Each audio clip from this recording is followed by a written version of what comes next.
Is it going to be good? Good evening, good night, everyone. Yeah. So it's going to be a lullaby, or I'm going to do the encore for tonight, right? So I don't have the ability of Leia Salonga to do all the encore of the best musical. But I thought having here some of the topic yesterday and more so today, and as such, I have to do it almost with the power of technology, changing the train of thought, changing the presentation to build the anchor or the finale for today, so to speak, right? So what I'm going to talk about is to share perspective and build insight, how you're going to accelerate your digital HR strategy and transformation.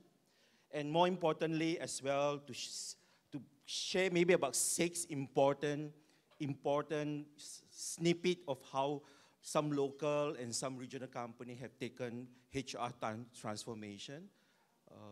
And of course, sharing with you what are the pitfalls that all of us need to avoid and how to really move fast on it. And I wanted to start, and very important, by picking up a very powerful statement from Dave Ulrich, who probably is known as the father of modern HR. Okay, and not wanting to read it, but it's very important from what you see. CHRO, HR leader, has a vital role to play in the whole transformation. Getting them the information and getting them to participate will be very critical, right? To paraphrase a good friend of mine and a good friend of most of you, Nick Lim say, in any business problem, it has to deal with people, correct? So if you measure success, it's because people. When you have challenge, it has to do with people, right? Okay. So that's the whole discussion that you will see in a very interesting perspective and putting much more emphasis on the real empowerment in some of the case study or snippet I will share with you, right? In the context of transformation today in HR, I don't think you will question me or question anyone. Change, or perhaps the better word today, disruption is the new order of today. And business leaders are doing everything that they need because environment will change, new enterprise will come up, and it's just not about Internet of Things, but Internet of Everything. Okay, let's talk about wearable technology that you see. But today, technology have gone to a next level. They call it nearable technology. So any technology that is near you has a power of sensing. So that's the power of technology today. In the center of management, if you are the HR, not understanding that situation will spell big problem for you and for the organization. That's why HR is going to be very instrumental in what I call, this is the mandate, I think, that's the first anchor point of this acceleration, this anchoring talk, building the organization of the future. In order for you to take the step forward, you need to see what all this transformation is all about, is building the organization of the future. So to discuss that, you need to understand some important drivers on a global level, which is going to be vital for you. So AI and automation, without doubt, will change the business environment. The power of technology in measuring, computing, and insighting, built around machine learning, deep learning, okay, will become very part of the centerpiece of the new world machinery, so to speak. But of course, that creates another big issue that you will see, okay, which now relate to you and me in the human capital side, in the manpower, even on national level. This is about skill gaps and gap in skill and competency. It's just not an organizational problem today. No longer a small organizational problem. It's become a national problem. In Singapore, a whole new agenda that drive the country in the next decade is around an institution called Skill Future. And each citizen are given $500 on an annual basis to enroll in skill upgrade. Okay? So the future of a nation is really hinged on how fast, how urgent, how well prepared they are. Because what you can see in the near future, the terra incognito is not certain. Business are changing, the role are changing. Like I was talking, I'll just give you a simple example. One of the major downstream oil and gas player, very big locally and internationally, are looking at how the business will be transformed. Their retail station, the retail gasoline station, are going to be repositioned in the next 2 to 3 years, or maybe shorter than that, to be what? Guess what? Drone station. Yeah, so world is going to change. I mean, radically how education will change and everything. So it's mind-boggling today, but once it happens, we will be taken aback, right? And I don't want us to be taken aback and get into a situation called perhaps setback. And the last one, which is very important in the whole context of change, is the rise of gig workforce. Okay, and it's going to be critical for you to understand how people will no longer be hinged, tied to a traditional employer-employee engagement or contract. They prefer to do projects, they do prefer to do gig. The whole environment will change. Okay, Unilever actually set up a whole program on middle management and top management to allow people to take their key responsibility, key function on a gig basis. Okay, so if you can see, there's a very mature industry, which is in terms of working around the gig concept, which is actually part of the sister company of Beth earlier, which is in the entertainment industry, right? Do they have permanent contract? They always operate on gig, right? I get an assignment, some of the talent fee on a daily basis is like a salary of a whole month, right? I know that A-star command maybe 300,000 pesos daily rate. Okay, and a top-rated singer will command just about the same for a show with 4 or 5 songs. So that's the environment that is changing, and this will certainly sweep the whole new market, in what I call human capital marketplace, particularly the young one. And they hate to be tied into a structure. They hate to be tied into a standard way of working. They want to take on an assignment and move fast and take on new challenges as what they have been kind of brought up in the environment that they are. Okay? With that discussion, I'm going to bring you my thesis today, right? So the question is, I wanted to change the tagline here. The future of HR in 2020. Are you in the know? Are you in the know? Okay? Okay? So if you start reading the context, everyone is aware they need to move, but very little progress, very little work have been done.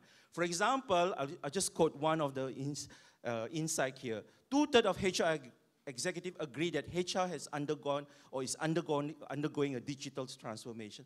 But only 40% of HR leaders have a digital work plan in place at the enterprise or HR level. Okay?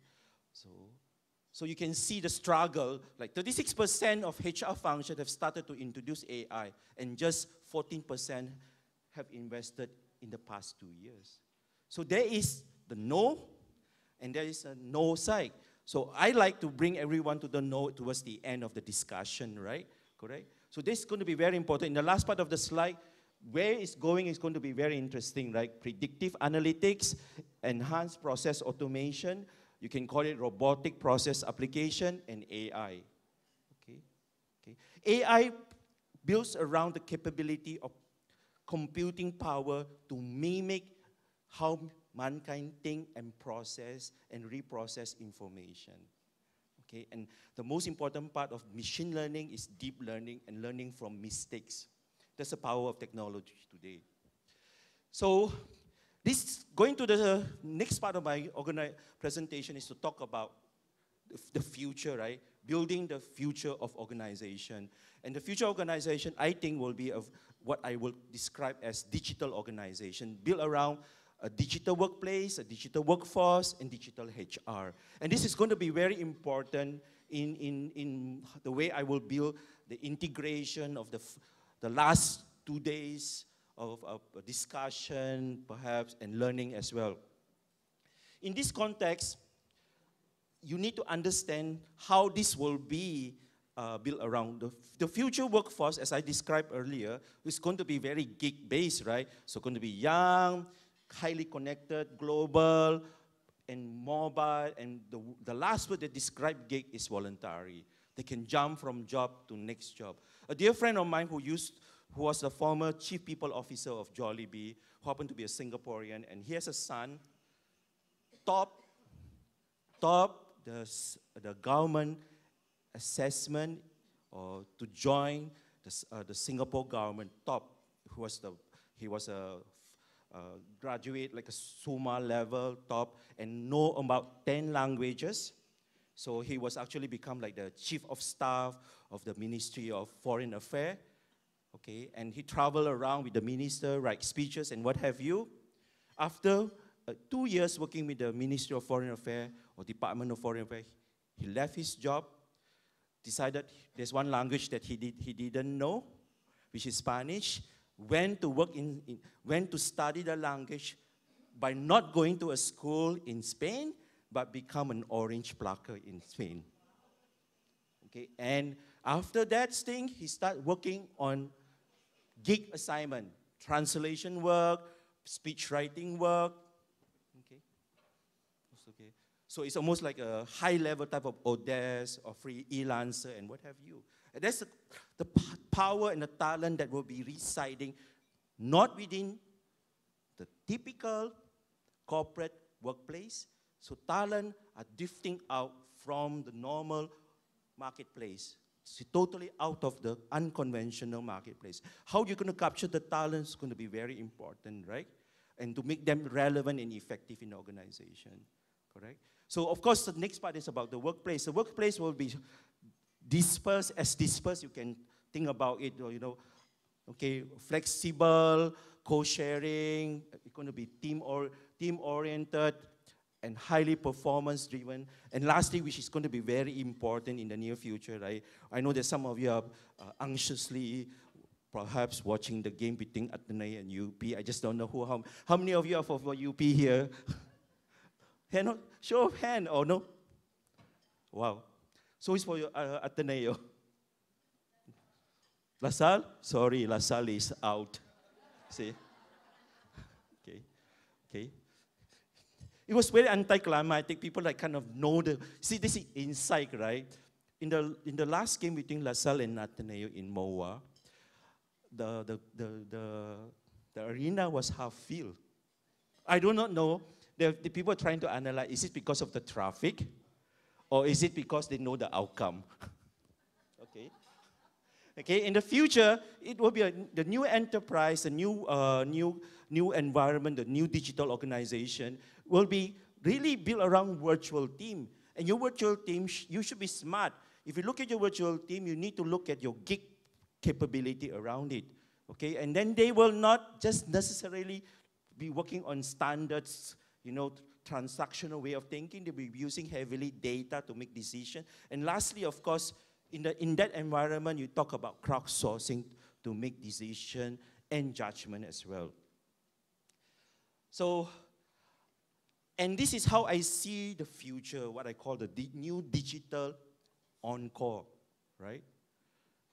So if we start talking about the presentation from Gilbert, from Beth, and from the others, right? If you try to standardize it, you see intelligent HR services. Okay? It's not about having simple chatbot, Autobot, or what have you, right? Okay, and of course, talk about mobile HR service, correct? Next is everything will be based on heavy on analytic, correct? I will show you a shocking example later on how they had taken analytic to the extreme in measuring attrition, Okay, of course, everything will be in the cloud, right? Whether it rains, shine, or what have you, right? And lastly, me and you, the future of organization will be driven by social enterprises. So a lot of voluntarism will be built into corporate Philippines, corporate America, corporate anywhere. Okay, so and social enterprise is going to be based on that voluntary effort. Okay, because that is going to be a very important facet of the future of organization. Okay, okay, okay. Because a sense of purpose. Okay, so with that understanding, I wanted to simplify basic step on how to build it, run with it, accelerate with it. First, you talk about prepare, realize, verify, and launch. The basic thing is build a business case and build a team. That is where you do the preparation, right? This is almost like, I'm going to give you a clue, right? This is all about design thinking, right? Realize you should put together a solution and go into what they call rapid prototyping. Because in today's technology, what makes today's technology so different from the era of EDP, okay, and so forth, IT management, is the power of technology is become ubiquitous. So you see technology today is always on. The other part of the aspect is on demand as you need it. So do you have application, businesses, and new enterprises born out of on demand? You look at Uber, you look at Airbnb, there are concept of on demand to address certain surge of need. Okay, so always on. So therefore, it's going to be very important to understand how this technology can be pulled together and then go into the stage what I call verify, okay, do a rapid prototyping, take it on to the organization, see it's work or not. So that's why in the whole notion, maybe it was discussed, but I prefer to emphasize this. They said launch or learn, fail, and I would stress this, fail faster, and relaunch and relearn. So the whole notion today in how you manage, it's totally new, right, to be taught to fail and to fail fast. Okay? There is an industrial giant, which I will show later on, that trying to build that notion in the organization, to learn to fail fast. Okay? Which is out of the convention way of education and learning. Right? So what are the benefits? This has been discussed over and over again. First, you're going to create the workforce and ready the workforce of the future, okay, which is going to be in that digital organization. Of course, second, you talk about, which was highlighted by Beth, about employee experience, right? If it doesn't add up to employer experience, it becomes employee pain. What's the point, right? Of course, the power of analytics is everything. Okay? I can tell from the technology and data mining, which is the old word of saying it, I can tell the skill gap of the organization and what I need to do, okay? And I can see where the business is moving, what skill that I need to put in the organization. To single out, right, in the board meeting of PNG, they were chartering their new direction for China. And in the comment of one of the board member, he told to the CEO, he said, your problem can be simply resolved by simply hiring 3 data scientists. And get the data scientists to really analyze, okay, analyze the issues and see what can be done and reshape your business. From consumer spend to value of promotion and what have you. So the power analytic is going to be very critical, not just in business, but also in HR. Of course, lastly, you're going to manage the workforce and, of course, increasing efficiency and agility to meet the future business need. Now, I'm going to share with you 6 snippets of really interesting transformation, right? First, I thought she probably will be my anchor point. Okay, she grew up in India. She was with Hindustan Unilever, then moved to London and eventually become the CHRO of Unilever worldwide. Okay, and probably one of the most progressive organization today with adopting, okay, not just investing in human capital technology, but truly understanding what it all meant. He simply said, as leader, we need to focus on digitization, but at the same time, we need to become more human. She was very famous 2 years ago in HRM Austin by saying that the future of organization will be inverted. The CEO will be in the bottom of the pyramid, and the top layer is the people. So you will start to realize it, what he said, because in the end, with the power of capability, the skill of people at the bottom that we used to understand to be low skill are no longer low skill. Okay?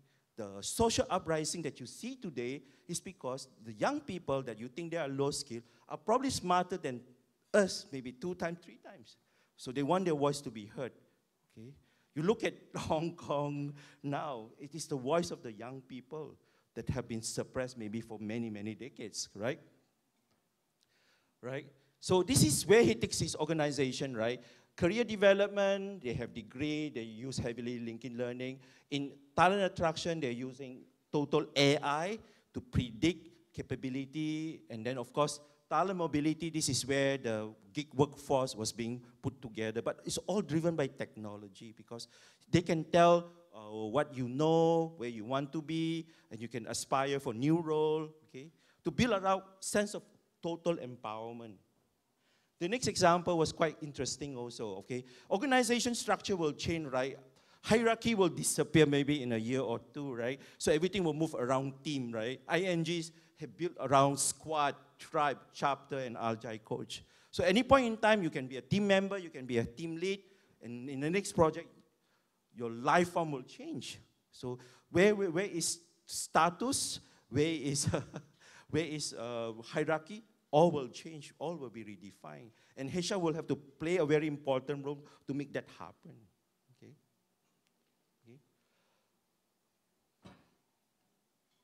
Okay. In recruiting, this is much more interesting, right? Because recruiting will be changed radically because you're dealing with a lot of data, correct? You're dealing about measurement, correct? Whether somebody is fit for the job, you measure if potential, fit, and maybe trajectory, so to speak. And now, in the future, like in the case of IBM, recruitment become talent scientists.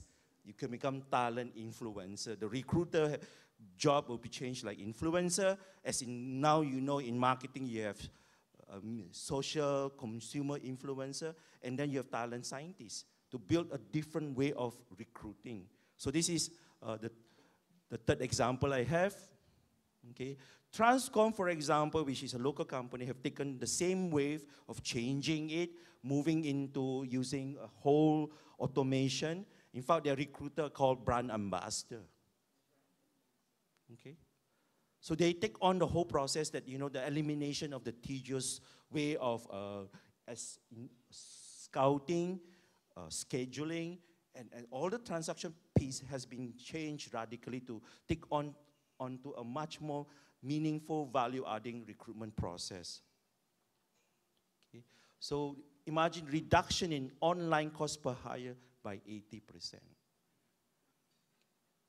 In yesteryear, the goal is in the expenditure in cost per hire, right?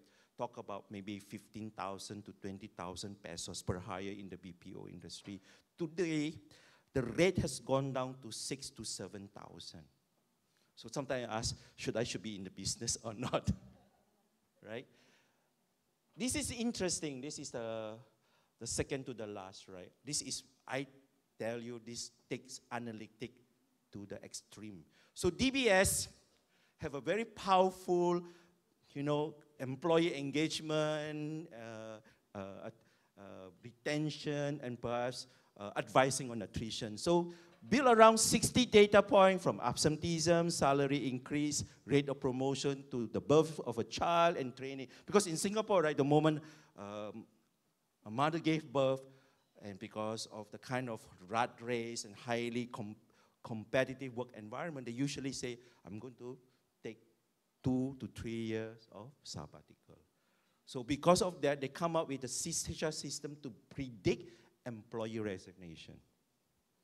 So I was talking to my friend who is a vice president there. It was so funny. He was saying, you know, I just got the report. So my immediate supervisor was identified to be a flight grease.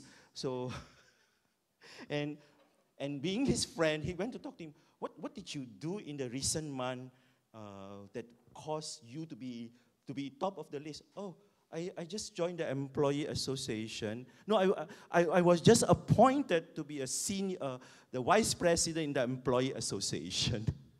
That trigger an alarm to the whole system, right? That he might be restive, he might be more combative, leading that he might be a high risk to leave. Okay? But the whole focus is, the most important thing is the agenda is not to lose the best people for the wrong reason, right? And this is the most interesting part, right? Although they have tried this, they're still moving at the same speed. They have drawn up this plan almost like 7 or 8 years ago. GE have seen it and anticipate the digital disruption. Build a model in this case.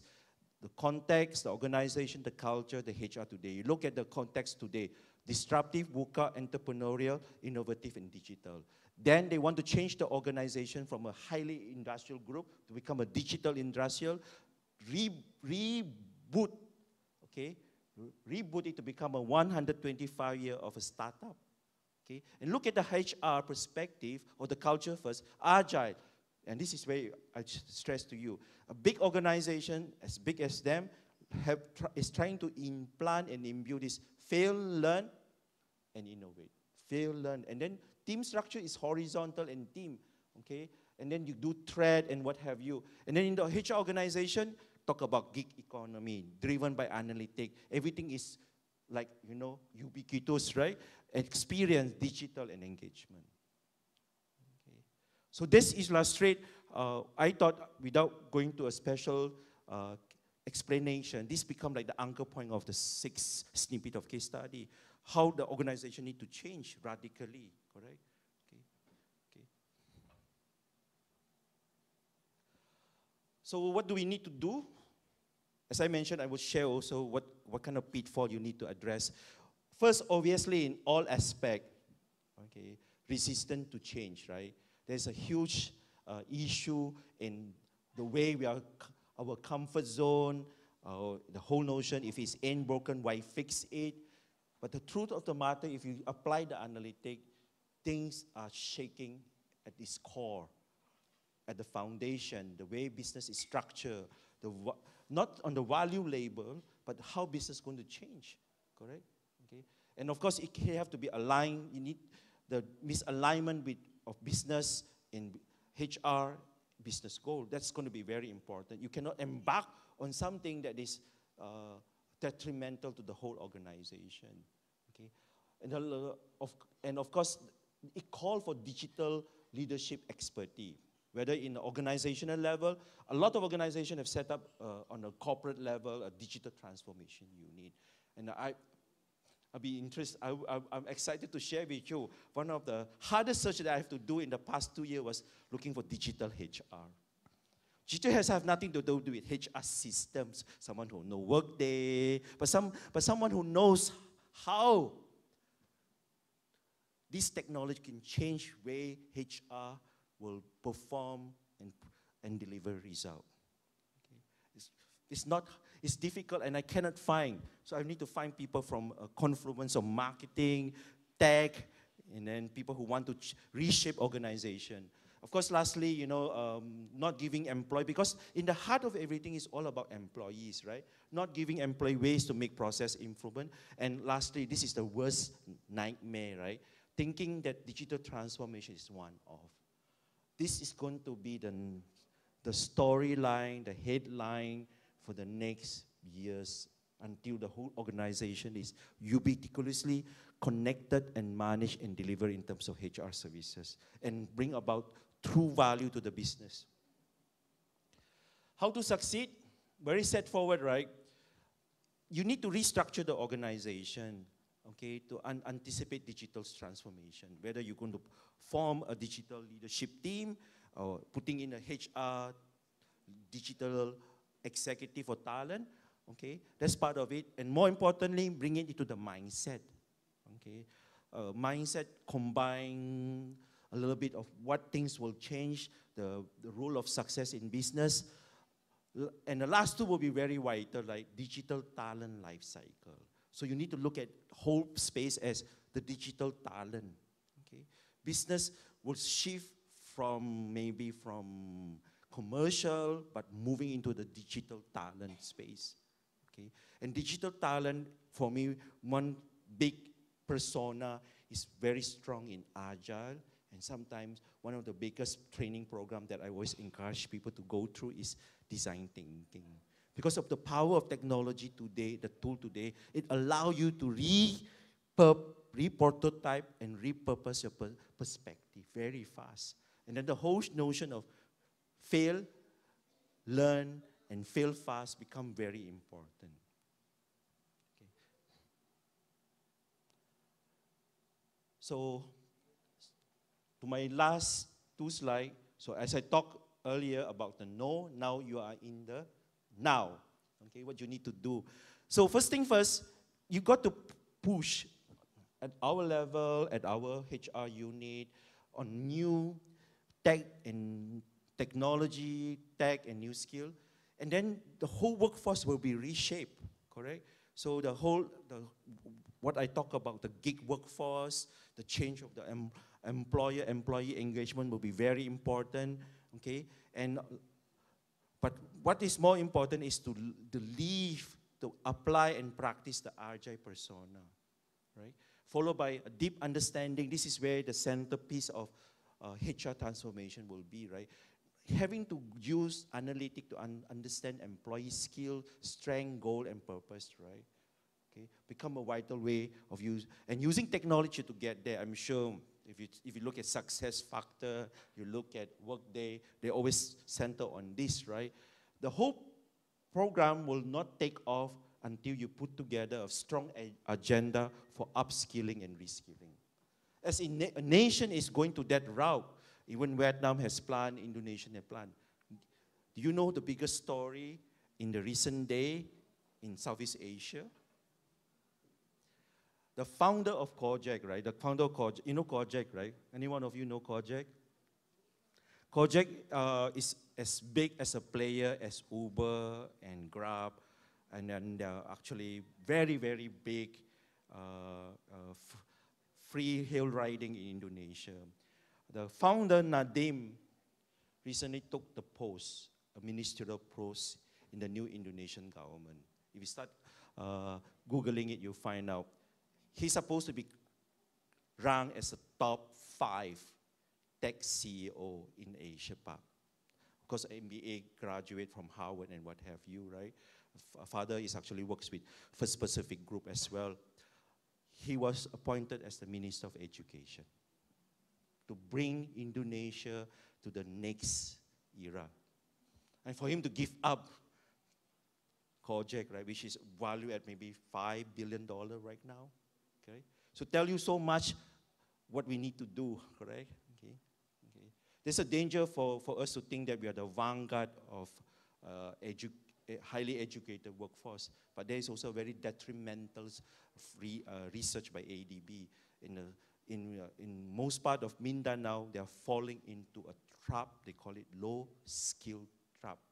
So skill upgrading and what have you will be very important. I heard, this is very important, I have a chance to talk to Secretary Mon Lopez 2 days ago, the day after his birthday, and he was telling me in the Chitrila bill that should be passed towards the end of this year and to be formalized next year, there are 2 cost saving and like incentive for training. Double dipping, so to speak. So you pay out for training, it will be probably subsidized, and then another form of saving is they will enter into your P&L if this training is fully substantiated. So they look at training as a investment too, as in missionary and what have you. In Singapore and Malaysia, that had been practiced like 30 years ago. Singapore, you can actually avail, they call social development, skill fund, and what have you.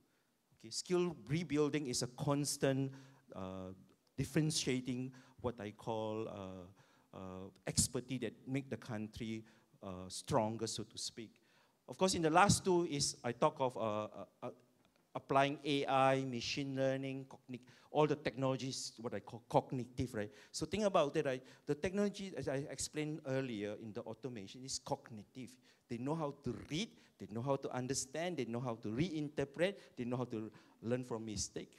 So the mastery of that is important. It's not pushing them away. It's you need to master them. And that is probably the best understanding of the fourth industrial revolution, the new renaissance of profession. And lastly, this no doubt have to be the adage and perhaps the pickup phrase, so to speak, right? Okay, fail, learn, and continue to innovate, right? Okay, okay. Fail, learn, and continue to innovate, right? So let me close.